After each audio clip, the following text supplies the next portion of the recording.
pinuntahan namin yun na yung dagat. Tapos yung mapuputi, yun yung mga nangingisda.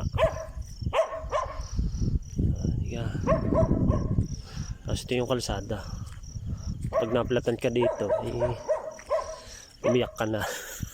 Walang vulcanizing dito.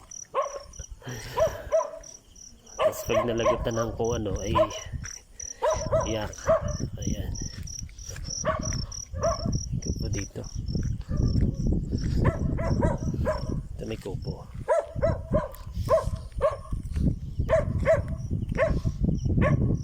May kupo.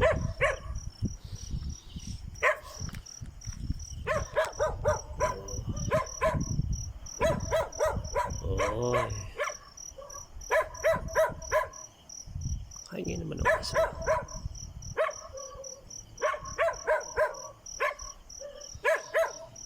Sorry ka. Ay, punta na din eh.